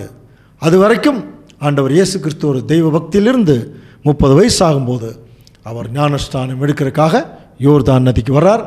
அங்கே யோவான் ஸ்நானகன் ஞானஸ்தானம் கொடுத்துட்ருக்கார். அவர் ஞானஸ்தானம் எடுத்த பிறகு, இதோ இவர் என்னுடைய நேசகுமாரன், இவர் மேல் பிரியமாக இருக்கிறேன் என்ற சத்தமெல்லாம் வந்தது. இப்போ ஆண்டவர் அந்த நிமிஷத்திலிருந்து இந்த பூமிக்கு எதற்கு வந்தாரோ அந்த வேலையை செய்ய ஆரம்பித்தாராம். மறுபடியும் பாருங்கள், ஆபிரகாமில் ஆரம்பித்த திட்டம் ஆண்டவர் இயேசு கிறிஸ்துவிலிருந்து இப்போ என்ன ஆகுதுன்னா ரினிவல் ஆகுது. ஏன் அப்படின்னா, ஆபிரகாமுக்கு தேவன் என்ன சொன்னார்? உன் சந்ததி வானத்து நட்சத்திரம், கடற்கரை மணல்னு சொன்னார். ஆனால் நமக்கு தெரிஞ்ச சந்ததி இஸ்ரேல் ஜனங்க தான். இவ்வளோ நேரம் பார்த்தோம் இல்லையா? அந்த இஸ்ரேல் ஜனங்க வானத்துக்கு போகிறாங்களா கீழே போகிறாங்களான்னு என்ன தெரியல. ஆனால் நமக்கு என்ன தெரிஞ்சிருச்சு? ஆபிரகாமிலிருந்து ஒரு சந்ததி வெளியே வந்துருச்சுன்னு தெரிஞ்சிருச்சு. இப்போ இந்த சந்ததி வானத்துக்கு போகிறாங்களா கீழே போகிறாங்களா தெரியல. இப்போ இதை முன்மொழியருக்கு தான் ஆண்டவர் இயேசு கிறிஸ்து முதல் முறையாக இந்த பூமியில் வந்து அவர் சொன்ன முதல் வார்த்தையை கொஞ்சம் கவனிங்க. மத்தேயு 4ஆம் அதிகாரம் 17ஆம் வசனம். அது முதல் இயேசு, மனம் திரும்புங்கள், பரலோக ராஜ்யம் சமீபித்திருக்கிறது என்று இவர் ஆரம்பிக்கிறார். பாருங்க, கவனிங்க, முக்கியமாக கவனிக்கலாம். அன்னையிலிருந்து ஆண்டவர் இயேசு கிறிஸ்து என்ன பிரசங்கம் பண்ண ஆரம்பிக்கிறார்னா, மனம் திரும்புங்கள், பரலோக ராஜ்யம் சமீபித்திருக்கிறது. இப்போ நீங்களே சொல்லுங்க, இதை கேட்டுக்கொண்டிருக்கிற சகோதர சகோதரர்களே, பரலோகம் எங்கே இருக்கு? எங்கே இருக்கு? மேலே. கவனிக்கிறீங்களா? கிறிஸ்து மேலே தானே போனார். அப்படின்னா பரலோக ராஜ்யம் உங்களுக்கு சமீபத்தில் இருக்குன்னா, இந்த பரலோக ராஜ்யத்துக்கு போகிறதுக்கு உங்களுக்கு ஒரு வாய்ப்பை நான் கொடுக்குறேன். அது எங்கே இருக்குன்னா வானத்தில். நீங்கள் வானத்தை பார்த்தா உங்களுக்கு என்ன தான் தெரியும்னா நட்சத்திரம் தான் தெரியும். அந்த ஸ்டாரில் ஒரு மிடில் சைஸ் ஸ்டார் தான் இந்த சூரியன். இதில் ஒரு சூரியனுக்கே இவ்வளோ பெரிய வெளிச்சம் கிடைக்குது இல்லையா? அந்த மாதிரி பரலோகத்தில் போய் இந்த ஒட்டுமொத்த உலகத்துக்கே வெளிச்சம் கொடுக்கக்கூடிய பிள்ளைகளாக ஒரு வகுப்பார் உன் சந்ததியிலிருந்து வெளியே வருவாங்க. அவங்க எங்கிட்டிருந்து தான் வெளியே வருவாங்க. அதனால தான் ஆண்டவர் இயேசு கிறிஸ்து தன்னிடத்திலிருந்து ஆரம்பிக்கிறார். பரலோக ராஜ்யம் பாருங்க சமீபித்திருக்கிறது. இப்போ இந்த பரலோக ராஜ்யத்துக்கு ஒருத்தர் போகணும்னா சாதாரணமாக வந்தோடனே ஞானஸ்தானம் எடுத்தவங்களாம் போயிட முடியாது. அதுக்கு ஒரு கண்டிஷன் இருக்குது. ஆண்டவர் இயேசு கிறிஸ்து தானே பரலோகத்துக்கு போனார் வந்துட்டு. அப்போ அவர் கூட போகணுன்னா அவர் பின்னாடி தானே போகணும். அப்போ அவருடைய பின்னாடி போகணுன்னா அவங்க எப்படி இருக்கணும்? வாசிக்கலாம் பாருங்க, மத்தேயு 16:24.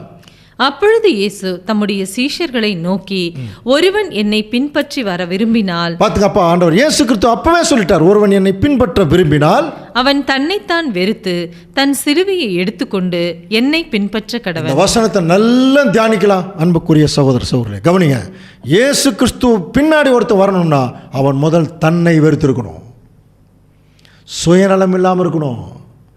சுயநலத்தை வெறுத்த கிறிஸ்தவன் உண்டோ? கவனிக்கிறீங்களா? நம்மெல்லாம் எவ்வளோ பெரிய சுயநலவாதிகள் தெரியுங்களா? ஒரு ஜோவியில் சொல்கிறது உண்டு, கிறிஸ்மஸ் வருது, கிறிஸ்மஸுக்கு பர்த்டே பேபி யார்? ஆண்டவர் இயேசு கிறிஸ்து தானே. அப்போ யாருக்கு துணி எடுக்கணும்? கிறிஸ்துவுக்கு. இப்போ நம்ம யாருக்கு எடுக்கிறோம்? நமக்கு. யாருக்கு கேக்கு செய்யணும்? கிறிஸ்துவுக்கு. கேக்கு செஞ்சு சாப்பிட்றது யார்? நாம். எவ்வளோ பெரிய சுயநலம் பாருங்க. அவருக்கு செய்ய வேண்டியதெல்லாம் இப்போ யாருக்கு செஞ்சிட்ருக்குறோம்? நமக்கு செஞ்சிட்ருக்குறோம். ஆண்டவர் சொல்கிறார், என் பின்னாடி ஒருத்தர் வரணும்னா தன் சுயநலத்தை வெறுத்துவான். இன்னைக்கு வரைக்கும் சுயநலத்தை வெறுத்து பொதுநலத்தை விரும்புகிற ஜனங்களை இந்த உலகம் என்னைக்குமே போற்றும், என்னைக்குமே போற்றும். அதுக்கு கிறிஸ்தவர்களாகிய நம்முடைய நிலைமைகள் எல்லாம் கொஞ்சம் பார்த்தோம்னா எல்லளவும் நம்ம தகுதி இல்லாத நிலைமையில் தான் இருக்கிறோம், ஒரு சிலரை தவிர.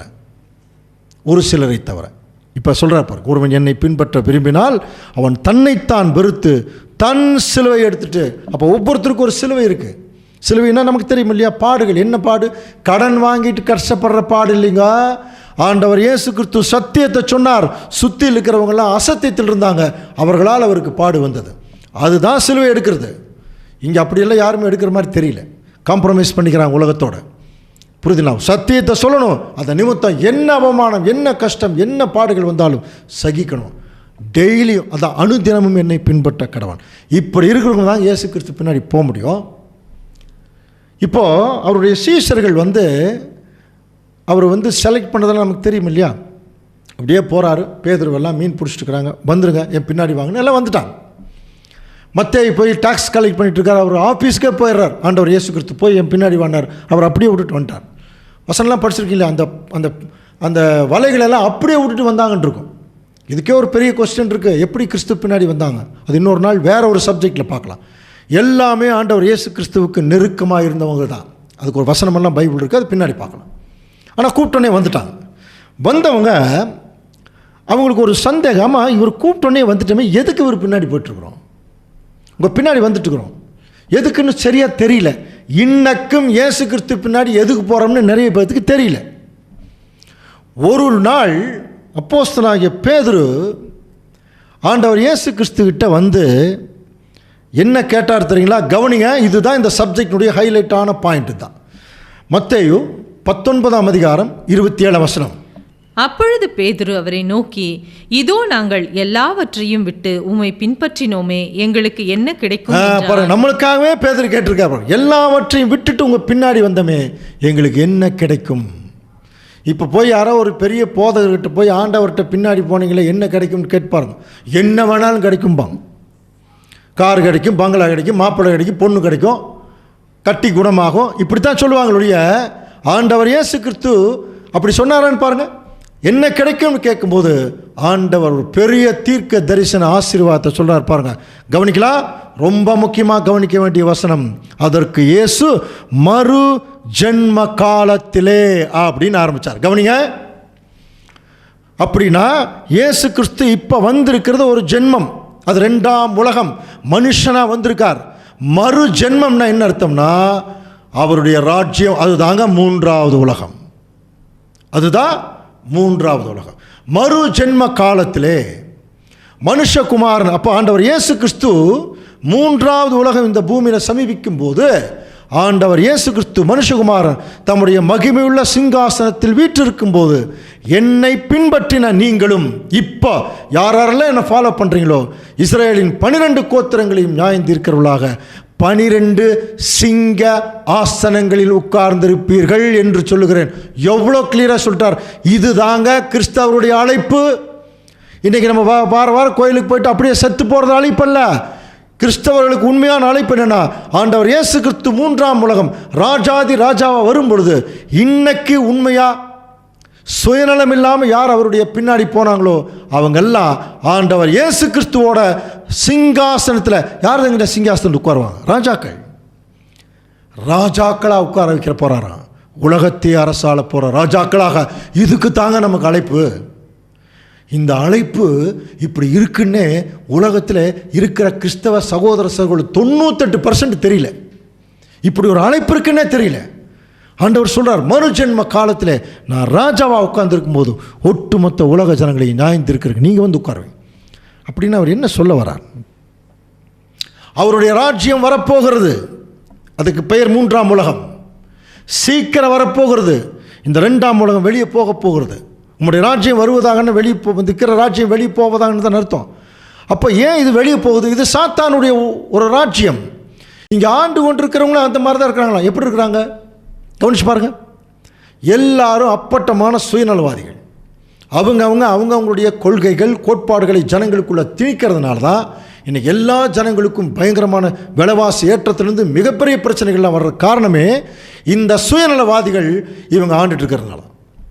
இப்போ ஆண்டவர் இயேசு கிறிஸ்துவுடைய ராஜ்யம் வரும் பொழுது அவருக்கு இப்போ யார் தெரியுங்களா? உலக ஜனங்களை அரசாளருக்கு தேவை சுயநலம் இல்லாத தலைவர்கள் தேவை. அவங்களை எங்கிருந்து எடுக்கிறார்னா கிறிஸ்தவர்கள் மத்தியிலிருந்து. அதுக்கு தாங்க செக் வச்சார். நீ என் பின்னாடி வரணும்னு முடிவு பண்ணிட்டீன்னா நீ என்ன பண்ணக்கூடாது? சுயநலமாக இந்த பூமியில் வாழக்கூடாது. தன்னைத்தான் வெறுத்து என் பின்னாடி வரணும். ஸோ கவனிக்கிறீங்களா, இவங்க தான் ஆண்டவர் இயேசு கிறிஸ்து ராஜாவா பரலோகத்தில் உட்காரும்போது இவர்கள் போய் அவரோட உட்காருவாங்க. இவங்க தாங்க வானத்து நட்சத்திரம். இயேசு கிறிஸ்துவே மகா பெரிய சூரியன், படிச்சிருக்க முடியாது, நீதியின் சூரியன். அவர் கூட போய் உட்கார்றவங்க எல்லாருமே சூரியன் ஆயிடுவாங்க. கிறிஸ்துவோட அரசாட்சியில் உட்கார்றவங்க எல்லாருமே. ஸோ இதையத்தான் ஆண்டவர் இயேசு கிறிஸ்து சூசகமாக சொன்னார். என் பிதாவின் வீட்டில் அநேக வாசஸ்தலங்கள் இருக்குது. படிச்சுக்கிறோமா இல்லையா? யோவான் 14:2 வாசிக்கலாம் பாருங்கள். என் பிதாவின் வீட்டில் அநேக வாசஸ்தலங்கள் இருக்குது, நான் போய் உங்களுக்காக ஒரு ஸ்தலத்தை ஆயத்தம் பண்ணிட்டு வந்து உங்களை சேர்த்துக்கொள்வேன். இது உலகத்தில் இருக்கிற எல்லா ஜனங்களையும் கூப்பிட்றாரு. இப்படி பர்டிகுலராக அவருடைய சீசர்களை பார்த்து கூப்பிட்டார். அவங்க தான் எல்லாத்தையும் விட்டு வந்தாங்க. அந்த மாதிரி தான் இப்போ நம்ம எல்லாத்தையும் விட்டு கிறிஸ்துவுடைய அந்த ஒரு சன்னிதானத்துக்குள்ளே, அவருடைய போதகத்துக்குள்ளே வந்து இந்த பூமியில் சுயநலம் இல்லாமல் வாழ்ந்து காட்டணும். சபையில் சுயநலம் இல்லாமல் வாழ்ந்து காட்டணும். உலகத்தில் சுயநலம் இல்லாமல். நம்ம சபைக்கு வர்றதே சுயநலத்துக்காக தான். சில நன்மைகள் கிடைக்குதுங்கிறனால தான் நிறைய பேர் இன்றைக்கி பாருங்கள், எனக்கு தேவன் நன்மை செஞ்சார் தான் நிறைய பேர் சபைக்கு வர்றாங்க. நாளைக்கு நன்மை செய்யலைன்னு போயிடுவாங்களா? எந்த நன்மையும் இல்லாமல், சுயநலம் இல்லாமல் ஆண்டவர் இயேசு கிறிஸ்துடைய வசனங்களை பின்பற்றக்கூடிய ஜனங்கள் தான் அவருக்கு தேவை. அதனால தான் இவங்களை பற்றி பைபிள் சொல்லுது, நீதிமான்கள் தங்கள் பிதாவின் ராஜ்யத்தில் சூரியனைப் போல பிரகாசிப்பார்கள். கேட்கிறதற்கு காது உள்ளவன் கேட்க. ரொம்ப கிளியரா சொல்லிட்டார். காது இருந்துச்சுன்னா நீங்க கேட்டுங்க. நீதிமான்கள் சூரியனைப் போல பிரகாசிப்பார்கள். அப்படின்னா இந்த வானத்து நட்சத்திரம் என்கிற ஒரு நிலைமைக்கு, பரலோக ஆசீர்வாதத்திற்கு, பரலோக ராஜரீகத்திற்கு ஒரு வகுப்பாரை தேவன் ஏற்கனவே ஆபிரகாமிலிருந்து அவர் செலக்ட் பண்ணிட்டார். அது எங்கிருந்து ஆரம்பிக்குதுன்னா ஆண்டவர் இயேசு கிறிஸ்துடைய முதல் வருகையில். ஏன் முதல் வருகையில் ஆரம்பிக்குது? ஆதாம் ஏன் சரியாக, அந்த ஆதாமுக்கு பின்னாடி வந்த ஜனங்கள் ஏன் ஒரு முன்னுதாரணமாக அவங்க வந்து தேவனுக்கு பிரியமாக நடக்கலை? ஆதாம் என்கிற முற்பிதா சரியான உதாரணமாக இல்லை. கவனிக்கிறீங்களா? அதே மாதிரி தான் ஆண்டவர் இயேசு கிறிஸ்துவ பவுல் சொல்லும்போது பிந்தின ஆதாம்னு சொல்கிறார். அப்போ ஆண்டவர் இயேசு கிறிஸ்து இந்த உலகத்தை அரசாள போட ராஜாக்களுக்கு ஒரு முன்னுதாரணமாக இந்த பூமியில் வந்து சுயநலம் இல்லாமல் வாழ்ந்து காட்டியிருக்கார். கொஞ்சம் கூட சுயநலம் இல்லாமல் ஜனங்களோட ஜனங்களா நடந்தே போய் தூக்கம் பாருங்கள், தூங்க கூட விடல. அவரை சில நேரத்தில் சாப்பிடல.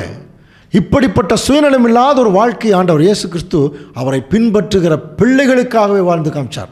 அதனால தான் பேதுரு சொன்னார், அவருடைய அடிச்சோடுகளை தொடர்ந்து வரும்படி ஒரு மாதிரியை வைத்து போனார். அந்த மாதிரியை தாங்க முதல் வருகையில் ஆண்டவர் வச்சார். அந்த மாதிரியில் வந்தவங்க தான் சீசர்கள். அதுக்கப்புறம் ஒரு சிலர் வந்தாங்க. ஸோ இப்போ கவனிக்கிறீங்களா? அப்போ ஆண்டவர் இயேசு கிறிஸ்து ஆபிரகாமுக்கு சொன்ன ஆசீர்வாதத்தை இப்போ வழிமொழிகிறார் பாருங்க. அப்படின்னா வானத்து நட்சத்திரம்ங்கிறது வானத்துக்குரிய அரசாட்சிக்கு போகக்கூடிய ஒரு வகுப்பார். கடற்கரை மணல்ங்கிறது இந்த பூமிக்குரிய அரசாட்சியில் இருக்கக்கூடிய வகுப்பார். அப்படின்னா 2 கவர்மெண்ட்டு அவருடைய ராஜ்யத்தில் வரப்போகுது. ஒன்று வானத்துக்குரிய கவர்மெண்ட்டு, இன்னொன்று பூலோகத்துக்குரிய அரசாட்சி. இதைத்தான் ஜபத்திலே சொன்னார், உம்முடைய சித்தம் பரலோகத்திலே செய்யப்படுவது போல பூமியிலேயும் செய்யப்படுவதாக. நம்ம பாஷையில் சொல்ல போனால் central government and state government. Central government பரலோகத்தில் இருக்கும், ஸ்டேட் கவர்மெண்ட் பூலோகத்தில் இருக்கும். இந்த சென்ட்ரல் கவர்மெண்ட்டுக்குரிய ராஜாங்கத்திற்குரிய ராஜாக்களாகத்தான் ஒரு சிலரை தேவன் இந்த பூமியில் அழைச்சிருக்கார். இந்த சப்ஜெக்ட் அவங்களுக்கு மட்டும்தான். கவனிங்க, இது ஒட்டுமொத்த கிறிஸ்தவர்களுக்கு இந்த பாடம் போகாது, இந்த பாடம் சூட் ஆகாது. இது தேவன் யாரெல்லாம் புரிந்து கொண்டு சுயநலம் இல்லாமல் வருகிறார்களோ அவங்களுக்கு தான் இந்த சப்ஜெக்ட். மற்றவர்கள் அதை சப்ஸ்கிரைப் பண்ணணுங்கிற அவசியமே இல்லை. அதனால தான் நாங்கள் ஏற்கனவே சொன்னோம், பெல் பட்டனை நீங்கள் அழுத்துங்க, சப்ஸ்கிரைப் பண்ணுங்கன்னு யாருக்கிட்டையும் நாங்கள் சொல்ல போகிறதில்ல. இது வியாபார நோக்கத்திற்காக ஆரம்பிக்கப்பட்ட சேனல் அல்ல. இது ஆண்டவர் இயேசு கிறிஸ்துடைய ராஜ்யத்திற்கு ராஜாக்களாக வரப்போகிறவர்களுக்கு அழைக்கப்படுகிற சேனல். இது கொஞ்சம் பேர் தான் வருவாங்க, நிறைய பேர் வரமாட்டாங்க. ராஜாக்கள் கொஞ்சம் பேர் தானே, ஒரு ஊருக்கு ஒரு கரெக்ட் இருக்கிற மாதிரி. ஸோ அந்த மாதிரி முதல் வானத்து நட்சத்திரத்துக்குரிய ஆசீர்வாதம் முதல் ஆண்டவர் இயேசு கிறிஸ்து காலத்துக்கு பிறகு டோட்டல் இஸ்ரேல் ஜனங்களுக்கு தாங்க அதை முதல் போச்சு. அதில் முன்னோடிகள் தாங்க சீசர்கள். அதனால தான் மத்தேயு 10:5 வாசிங்க. இந்த 12 இயேசு அனுப்புகையில் அவர்களுக்கு கட்டளையிட்டு சொன்னது என்னவென்றால், இப்போ பாருங்க 12 பேர் செலக்ட் பண்ணிட்டாரா? இப்போ இவங்க தான் ராஜாக்களுடைய அஸ்திவார கற்கள். இவங்க தான் இப்போ இவங்களை கூப்பிட்டு, இப்போ நீங்கள் போய் ஜனங்களை செலக்ட் பண்ண போங்க, நீங்கள் போகும்போது புறஜாதியார் நாடுகளுக்கு போகாமலும் சமாரியர் பட்டணங்களில் பிரவேசிக்காமலும் காணாமல் போன ஆடுகளாக இஸ்ரேல் ஜனங்களிடத்தில் போங்க. புரியுதுங்களா? ஏன் அப்படி சொல்கிறாருன்னா, ஆண்டவர் இயேசு கிறிஸ்து அங்கே வந்து ஊழியம் பண்ணின இடம் கலிலேயா, யூதேயா, சமாரியா. இங்கே மேக்சிமம் யூதா பெஞ்சமின் கோத்திரத்தில் தான் அதிகமாக குடியிருந்தாங்க. மிச்ச 10 கோத்திரமெல்லாம் காணாமல் போயிட்டாங்க. அதான் ஸ்கேட்டர்டாகி போயிட்டாங்க.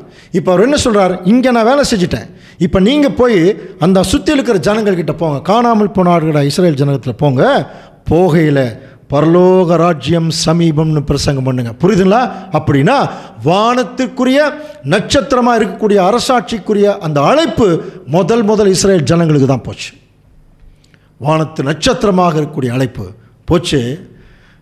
ஒரு சிலர் அதில் வந்தாங்க, டோட்டல் இஸ்ரேல் ஜனங்கள் அதுக்குள்ளே வரல. புரியுதுங்களா? அந்த அழைப்பு போச்சு. அதுக்கப்புறம் ஆண்டவர் அந்த அழைப்புக்குள்ளேயே இருந்து இஸ்ரேல் ஜனங்களுக்குள்ளேயே வேலை செஞ்சு பரலோக ராஜ்யத்தை பற்றி நிறைய ஊமைகள் சொல்லி நிறைய தீர்க்க தரிசனங்கள் சொல்லி பார்த்தார். திருந்தவே இல்லை. கடைசியில் அவரையே சிலுவையில் அடிச்சிட்டான். ஸோ ஆண்டவர் இயேசு கிறிஸ்து சிலுவையில் அவர் அறையப்பட்டார். ஜஸ்ட்டு கொஞ்சம் நாளுக்கு முன்னாடி, ஜஸ்ட்டு கொஞ்சம் சிலுவையில் இருக்க முன்னாடி அந்த இஸ்ரேல் ஜனங்களுக்கு அவர் சொன்ன வார்த்தை பாருங்கள், எருசலேமே எருசலேமே, தீர்க்கதரிசிகளை கொலை செய்து உன்னிடத்தில் அனுப்பப்பட்டவளை கல்லெறிகிறவளை. பாருங்கள், கோழி தன் குஞ்சுகளை கூட்டி சேர்த்து கொள்ளும் வண்ணமாக நான் எத்தனை தரமோ உன்னை கூட்டி சேர்த்து கொள்ள மனசார்ந்தேன், உனக்கோ மனதில்லாமல் போயிற்று சொல்லிட்டார். புரியுதுங்களா? அப்போது ஆண்டவர் இயேசு கிறிஸ்து சீசர் இடத்துல போய் சொன்னார், நீங்கள் வெளியில் போயிடாதீங்க, காணாமல் போன ஆடுகள் இஸ்ரேல் ஜனங்களிடத்திலே போய் இந்த அழைப்பை கொடுங்கன்னு சொல்லும்போது, ஆண்டவருடைய காலத்திற்கு பிறகு அப்போஸ்தலர் ஊழியத்தை ஆரம்பிக்கிறாங்க இல்லையா? அப்போது இதே இஸ்ரேல் ஜனங்களிடத்துல போய் அவங்க என்ன சொல்கிறாங்க பாருங்க. அப்போஸ்தலர் 13:26, சகோதரரே, ஆபிரகாமின் சந்ததியில் பிறந்தவர்களே, தேவனுக்கு பயந்து நடக்கிறவர்களே, இந்த ரட்சிப்பின் வசனம் உங்களுக்கு பாருங்க. முதல்ல இந்த வசனம் உங்களுக்கு தான் அப்படின்னு சொல்லும்போது எவ்வளோ ஆவலோடு கேட்டிருக்கணும். ஆனால் அவங்க என்ன பண்ணாங்க, அதிலேயே 45 வசனம் பாருங்க. யூதர்கள் ஜனக்கூட்டங்களை கண்டபோது பொறாமையினால் நிறைந்து பவுலினால் சொல்லப்பட்ட இவர்களுக்கு எதிரடையாய் பேசி விரோதித்து தூசித்தார்கள். பாருங்க, ஆப்போசிட்டாக பேசுனாங்க, விரோதிக்கிறாங்க, தூசிக்கிறாங்க. அப்போ இந்த டைமில் தான் அப்போஸ்தலனாகிய பவுல் பாருங்க ஃபர்ஸ்ட் டைம் ஒரு விஷயம் நடக்குது. அது வரைக்கும் இந்த பரலோக ராஜ்யத்தினுடைய அழைப்பு இஸ்ரேல் ஜனங்களுக்கு போச்சு. இப்போ அதை அவங்க விரோதித்து தூசித்து அதை பாருங்க. ஏன் அப்படின்னா, இவங்க ஏற்கனவே எகிப்திலிருந்து வெளியே வந்தாங்களே, அந்த எகிப்திலேயே சாத்தான் இவங்களுக்கு விக்கிரக ஆராதனை, அவிசுவாசம், பொறாமை, கொலவெறி எல்லாத்தையும் விதைச்சிட்டான். கொஞ்சம் கொஞ்சமாக தீர்க்க தரிசனங்களுக்குள்ளே வந்து நியாயாதிபதிகள் எல்லாம் வந்து அவங்க சொல்லும்போது கூட அவங்க திருந்தவே இல்லை.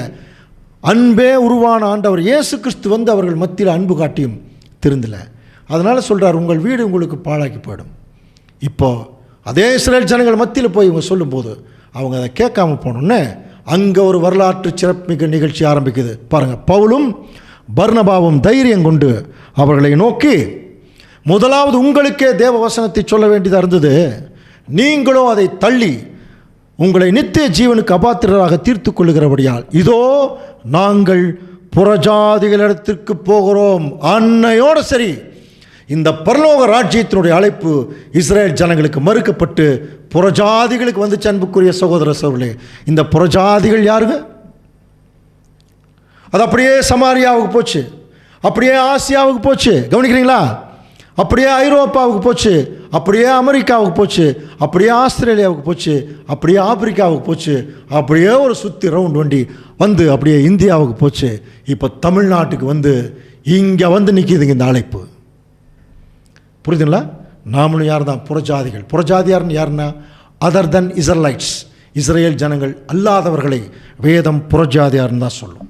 சரி, இப்போ இந்த புறஜாதியார் அன்னைக்கு போன அழைப்பு இன்னைக்கு நமக்கு வந்தாச்சுங்க. அப்படின்னா பரலோக ராஜ்யத்தினுடைய அழைப்பு இப்போ நமக்கு வந்திருக்கு. இஸ்ரேல் ஜனங்களுக்கு அதுக்கு மறுக்கப்பட்டிருக்கு. சரி, புறஜாதியார்கிட்ட போனாங்க. புறஜாதியாரும் நல்லா கேட்டாங்களா? வசனம் வாசிக்கலாம். அப்போஸ்தலர் 13:48 புறஜாதியார் அதை கேட்டு சந்தோஷப்பட்டு கர்த்தருடைய வசனத்தை மகிமைப்படுத்தினார்கள். பாருங்க, புறஜாதியார் ரொம்ப சந்தோஷப்பட்டு கர்த்தருடைய வசனத்தை மகிமைப்படுத்தினாங்க. அதுலேயும் ஒரு நுணுக்கமான வசனம் இருக்கு, யார் நித்திய ஜீவனுக்கு நியமிக்கப்பட்டார்களோ அவங்க விசுவாசிச்சாங்க. அப்படின்னா புறஜாதியார்னா உலகத்தில் இருக்கிற எல்லாருமே இந்த சத்தியத்துக்குள்ளே வந்தாங்களான்னா இல்லை.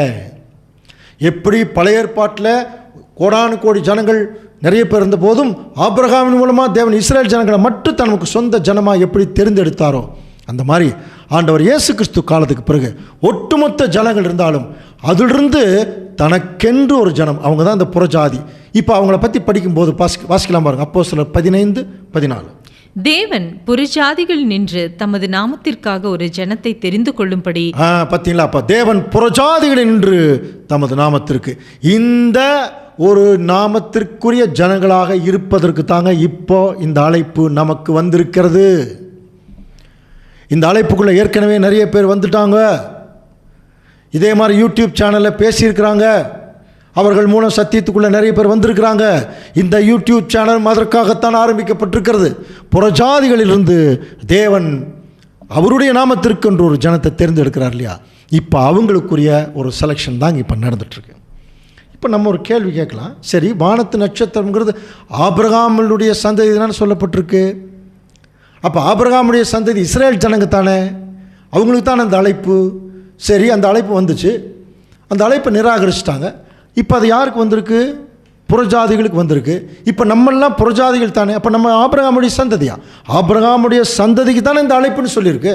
அப்போ நம்மெல்லாம் ஆபிரகாமுடைய சந்ததியா என்று சொல்லி ஒரு கேள்வி கேட்டால், அன்புக்குரிய சகோதர சகோதரர்களே, நார்மலாக சொல்லிட்டா இல்லைங்க நமக்கும் ஆபிரகாமுக்கு சம்மந்தம் இல்லைங்க, அவரு ஒரு முற்பிதான்னு சொல்லிட்டு போயிடலாம். ஆனால் இந்த அழைப்பு நமக்கும் வந்திருக்குது அப்படிங்கிற போது நாம் ஆபிரகாமுடைய சந்ததியான்னு கன்ஃபார்ம் பண்ண வேண்டியது நம்முடைய கடமை. கலாத்தியர் 3:8 படித்தோம்னா, மேலும் தேவன் விசுவாசத்தினாலே புறஜாதிகளை நீதிமான்கள் ஆக்குகிறார் என்று வேதம் முன்னாக கண்டு, according to God's plan in பைபிள்னு அர்த்தம். தேவன் அவருடைய அனாதி தீர்மானத்தின்படி புறஜாதிகள் உள்ள வருவாங்கன்னு தேவனுடைய திட்டம். அதனால தான் அவர் என்ன பண்ணிட்டார்னா, உனக்குள் சகல ஜாதிகளும் ஆசீர்வதிக்கப்படும் என்று ஆபிரகாமுக்கு சுவிசேஷமாய் முன்னறிவித்தது. அந்தப்படி விசுவாச மார்க்கத்தார் விசுவாசமுள்ள ஆபிரகாமுடனே ஆசீர்வதிக்கப்படுகிறார்கள். இதில் அதில் 28 யூதன் என்றுமில்லை, கிரேக்கன் என்றுமில்லை, அடிமை என்றுமில்லை, சுயாதீனன் என்றுமில்லை, ஆண் என்றுமில்லை, பெண் என்றுமில்லை, நீங்கள் எல்லாரும் கிறிஸ்து இயேசுவுக்குள் ஒன்றாயிருக்கிறீர்கள்.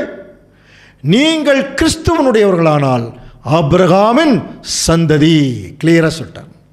அப்போ நம்மெல்லாம் விசுவாசத்தில் ஆபிரகாமுடைய சந்ததியாக இருக்கிறோம். அதனால தான் கலாத்தியரில் 3:7 வாசிக்கலாம்.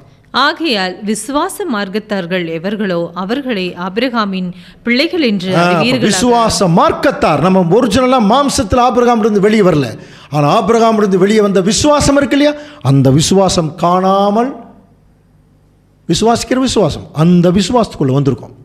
நம்மளாம் யாருங்க? விசுவாச மார்க்கத்தார். ஸோ இந்த ஒரு பரலோகத்துக்குரிய ஆசீர்வாதம் இப்போ நமக்கு வந்தாச்சு. அப்படின்னா கடற்கரை மணல்ங்கிறது பூலோகத்துக்குரிய ஆசீர்வாதம் இப்போ யாருக்கு போகுதுன்னா இஸ்ரேல் ஜனங்களுக்கு போயிடுச்சு. நாம் கீழிருந்து மேலே போகிறோம், அவர்கள் மேல் நிலைமையிலிருந்து கீழே வர்றாங்க. இந்த அழைப்பு தான் இந்த பூமியில் கொஞ்சம் பேருக்கு வந்திருக்கு. அன்புக்குரிய சகோதர சகோதரர்களே, இன்னும் கொஞ்ச நாளில் இந்த விசுவாச மார்க்கத்தார், இந்த வானத்து நட்சத்திரம் என்கிற வகுப்பாருடைய கூட்டம், தேவன் ஒரு லக்கம் வச்சிருக்கார்.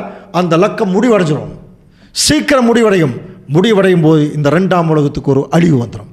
இந்த அழிவு வரப்போகிறது என்பதை பேதுரு ஏற்கனவே எழுதியிருக்கார் பாருங்க. போன வாரமே அந்த வசனம் வாசித்தோம். 2 பேதுரு 3:7 இப்பொழுது இருக்கிற வானங்களும் பூமியும் அந்த அக்கினிக்கு, அந்த வார்த்தையினாலே அக்கினிக்கிரையாக வைக்கப்பட்டு தேவபக்தி இல்லாதவர்கள் நியாயந்தீர்க்கப்பட்டு அழிந்து போகும் நாள் வரைக்கும் காக்கப்பட்டிருக்கிறது. நமக்கு தெரியும் இல்லையா, வானம் பூமிங்கிறது சாத்தானுடைய அரசாட்சி, அவனுடைய அமைப்பு கொஞ்ச நாள் அழிஞ்சிடும். சரி, இப்படி அழியும் போது நாம் இந்த அழிவிலேயே செத்துருவோமா, இல்லை காப்பாற்றப்பட்டு எங்காவது போயிடுமா? இதற்கு ஒரு முக்கியமான தீர்க்க தரிசனம் நமக்கு சொல்லுது. எப்படின்னா, ஆண்டவர் இயேசு கிறிஸ்து வரும்போது தான் இந்த உலகத்துக்கு ஒரு முடிவு வரும். அதைய எப்படி வரப்போகுதுங்கிறத ஒரு நிழலாக நமக்கு சொல்லியிருக்கார் பாருங்க. மத்தேயு 24:37 பாருங்க. நோவாவின் காலத்தில் எப்படி நடந்ததோ அப்படியே மனுஷகுமாரன் காலத்திலும் நடக்கும். நோவா காலத்தில் என்ன நடந்தது? ஜலப்பிரளயத்துக்கு முன்னான காலத்திலே நோவா பேழைக்குள் பிரவேசிக்கும் நாள் வரைக்கும் ஜனங்கள் புசித்து குடித்து பெண் கொடுத்து ஜலப்பிரளயம் வந்து அனைவரையும் வாரி கொண்டு போக மட்டும் உணர்ந்தார்கள். அப்படியே மனுஷகுமாரன் வரும் காலத்திலும் நடக்கும். இன்னைக்கு மனுஷகுமாரன் வரும் காலத்தில் நம்ம வாழ்ந்து கொண்டிருக்கிறோம். நோவா அன்றைக்கி போய் கொஞ்சம் பேருக்கு பிரசங்கம் பண்ணார், அவங்க கேட்கல. அவங்க எப்படி இருந்தாங்க, புசித்தார்கள் குடித்தார்கள் எல்லாம் அப்படி பண்ணி, அதாவது அவங்க அவங்களுடைய லைஃப்பில் போயிட்டாங்க. கவனிக்கிறீங்களா? இப்போ தேவனுடைய ராஜ்யம் வரப்போது சீக்கிரம் இந்த உலகத்தினுடைய காரியங்கள் ஸ்தம்பிக்க போகும், அழிந்து போகுங்கிறதுக்கு ஒரு இண்டிகேஷன் தான் ஆண்டவர் இயேசு கிறிஸ்து கொரோனாவை அனுமதிச்சார். கொரோனா வந்தது, எல்லாம் ஸ்தம்பிச்சுது, ஜனங்களெல்லாம் பயந்தாங்க, கடவுளை தேடி ஓடினாங்க. ஒரு சிலர் கடவுள் இல்லைன்னாங்க, ஒரு சிலர் கடவுளே எங்கே இருக்கிறீங்கன்னு கேட்டாங்க. இப்போ மறுபடியும் கொஞ்ச நாள் ஆனோன்னு மறுபடியும் பழையபடி போயிட்டாங்க. பார்த்தீங்களா? இப்படி இனிமேல் போகாது. ஒரு மகா பெரிய பேரழிவு இந்த பூமிக்கு திடீர்னு தான் அங்கே வரும். எப்படி நோவா காலத்தில் வந்ததோ அது வரைக்கும் இந்த ஜனங்கள் எப்படி தான் இருப்பாங்கன்னா, இந்த படத்தையெல்லாம் பாருங்கள், ஜாலியாக இருக்கிறாங்க. எல்லாம் மாலில் போய் சுற்றுறதும், களியாட்டுகளில் ஈடுபடுறதும், சொந்த பந்தங்கள், கல்யாணங்கள், போக்குவரத்து, நிலங்களை வாங்கிறதும் பிடிக்கிறதும், இந்த மாதிரி பெரிய பெரிய வசதி வாய்ப்புகளை மேம்படுத்துகிறதும், இன்னும் 1000 வருஷத்துக்கு நம்மளாம் உயிரோடு இருக்கிறதும், பெரிய பெரிய பில்டிங் கட்டுறதும், பெரிய பெரிய பில்டிங் வாங்குறதும், இந்த மாதிரி தான் இருந்துட்டுருக்குறாங்க. இன்னும் கொஞ்ச நாளில் ஒரு மகா பெரிய பேரழிவு இந்த பூமியை தாக்கும். அப்படி தாக்கும்போது யாருனாலையும் யாரையும் காப்பாற்ற முடியாத அன்புக்குரிய சகோதர சகோதரர்களே, எதைப் போல முதலாம் உலகம் அழிந்ததைப் போல. அப்போ அங்கே ஒரு அதிசயம் நடந்தது இல்லையா? அந்த முதலாம் உலகம் அழியும் போது தேவனோடு சஞ்சரித்த நோவாவும் அவருடைய பிள்ளைகளும் ஒரு கப்பலுக்குள்ளே போய் அடுத்த உலகத்துக்கு வெளியே வந்தாங்க இல்லையா? அதே மாதிரி இங்கேயும் நடக்க போகுது. அதனால தான் ஏசாயா 57ஆம் அதிகாரம் 1ஆம் வசனம் பாருங்க, வாசிக்கலாம். நீதிமான் மடிந்து போகிறான், ஒருவரும் அதை மனதில் வைக்கிறதில்லை. புத்திமான்கள் எடுத்துக்கொள்ளப்படுகிறார்கள், ஆனாலும் தீங்கு வராததற்கு முன்னே நீதிமான் எடுத்துக்கொள்ளப்படுகிறான் என்பதை சிந்திப்பார் இல்லை. பாருங்க, தீங்கு வராததற்கு முன்னே. இது ஆங்கில பைபிளில் பெரிய பெரிய டிரான்ஸ்லேஷன்ஸ் எல்லாம் அந்த தீங்குங்கிற வார்த்தை டிசாஸ்டர்ன்னு இருக்கும். ஒரு பேரழிவு இந்த பூமியை தாக்குவதற்கு முன்பாகவே நோவாவுடைய பிள்ளைகள் எப்படி ஒரு பாதுகாப்புக்குள்ளே போய் அடுத்த உலகத்துக்குள்ளே போனாங்களோ, அந்த மாதிரி உண்மையான திருச்சபையின் பிள்ளைகள் எடுத்துக்கொள்ளப்படுவார்கள். ராஜாக்களாக அடுத்த உலகத்தில் ராஜாவில் போய் அவங்க உட்காருவாங்களாம். ஸோ இதை ஆண்டவர் இயேசு கிறிஸ்து 2ஆம் வருகையில் நடக்கக்கூடிய தீர்க்க தரிசனங்கள். அதனால தான் அந்த 2ஆம் வருகையில் நடக்கக்கூடிய தீர்க்க தரிசனங்கள் எல்லாம் மேற்கோள் காட்டிட்டு கடைசியார் எப்படி சொல்லி முடிக்கிறார்னு. ஆகையால் பாருங்கள், லூக்கா 21:36 பார். ஆகையால் இனி சம்பவிக்க போகிற இவைகளுக்கெல்லாம் நீங்கள் தப்பி, யார் மாதிரி? நோவா ஃபேமிலி மாதிரி தப்பி மனுஷகுமாரனுக்கு முன்பாக நிற்க பாத்திரவான்களாக எண்ணப்படுவதற்கு எப்பொழுதும் ஜெபம் பண்ணி விழித்திருங்கள். இப்படியாக இந்த 2ஆம் உலகம் ஒரு முடிவுக்கு வரப்போகிறது அன்புக்குரிய சகோதர சகோதரர்களே. அப்படி முடிவுக்கு வருவதற்கு முன்பாக 3ஆம் உலகத்தின் ராஜாக்கள் இப்பொழுது செலக்ட் ஆகிட்டு இருக்கிறாங்க. அதை செலக்ட் ஆகிறதுக்கு இப்போ ஒரு அழைப்பு கொடுக்குற சேனல் தான் இந்த பரலோக ரகசியங்கள் என்கிற இந்த சேனல். இன்னும் நிறைய சேனல்ஸ், நிறைய சகோதரர்களெல்லாம் பேசுகிறாங்க. வாய்ப்பு கிடைக்கும்போது நன்றாக கேட்டுறணும். ஸோ இந்த 2 சந்ததி பாருங்கள், வானத்து நட்சத்திரங்கிறது பரலோகத்தில் ராஜாக்களாக உட்காரக்கூடிய அழைப்பு. அந்த அழைப்புக்குள்ளே இப்போ முதல் இஸ்ரேல் ஜனங்கள், அதுக்கப்புறம் புறஜாதிகள் போயிட்டாங்க. கடற்கரை மணல்ங்கிறது இந்த பூலோகத்திலே அரசாட்சிக்கு போகிற நிலைமை, அது இஸ்ரேல் ஜனங்கள் அந்த பகுதிக்கு வந்துட்டாங்க.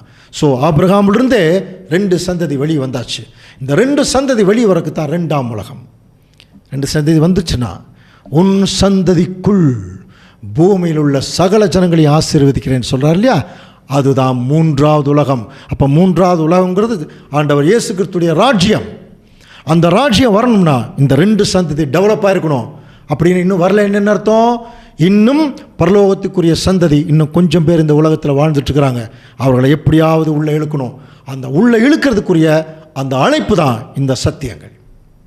புரிஞ்சுக்கலாம், தயவுசெய்து அசட்டை பண்ணிடாதீங்க. அவ்வளோ பெரிய சத்தியங்கள் அடங்கிய விஷயங்கள் இந்த பூமியில் பொக்கிஷங்கள் இருக்குது. அதனால் அந்த அழைப்புக்குள்ளே கொஞ்சம் பேர் வந்திருக்கிறோம். அதனால தான் பவுலெல்லாம் பின்னாடி வந்த வசனங்கள் படிக்கலாம். அவரோடைய பாடுகளை சகித்தால் அவரோடைய ஆளுகை செய்யலாம், 2 தீமோத்தேயுவில் இருக்கும். அப்போ அவரோட பாடுகளை யாராக சகிக்கிறாங்களோ அவங்களாம் ஆளுகை. எங்கே? ராஜ்யத்தில். எந்த ராஜ்யம்? 3ஆம் உலகம். அப்போ இயேசு கிறிஸ்து ராஜா வருவார். அப்போ அவரோட ராஜாக்களாக இருப்பான். அந்த ராஜாக்குடைய அழைப்புக்குள்ளே தான் வந்திருக்கிறோம்னு நம்ம புரிஞ்சுக்கணும். அப்போ ராஜாக்களாக வந்திருக்கிறவங்களுக்கு ராஜாங்க ரகசியம் தெரியணும் இல்லையா? அந்த ராஜாங்க ரகசியம்தான் இனி வரப்போகிற 60 வாரங்கள் தொடர்ந்து அந்த ராஜாங்க ரகசியம் பிரசங்கிக்கப்படும். தேவனுடைய வார்த்தைகள் சொல்லப்படும். நம்ம கேட்கலாம், கேட்டுட்டு ராஜாக்களாக போகலாம். இனி அடுத்த வாரம் பாருங்கள், இது வரைக்கும் பார்த்தது இன்னைக்கு வரைக்கும் நடந்திருக்கிறது. இனி அடுத்தது என்ன? 3ஆம் உலகம் ராஜ்யம். அப்படின்னு என்ன புரிஞ்சுக்கலான்னா, இது வரைக்கும் பார்த்தது இப்போ நடந்துட்டுருக்கிறது, இனிமேல் பார்க்க போகிறது தேவனுடைய ராஜ்யம் இந்த பூமியில் வந்தால் எப்படி இருக்கும்.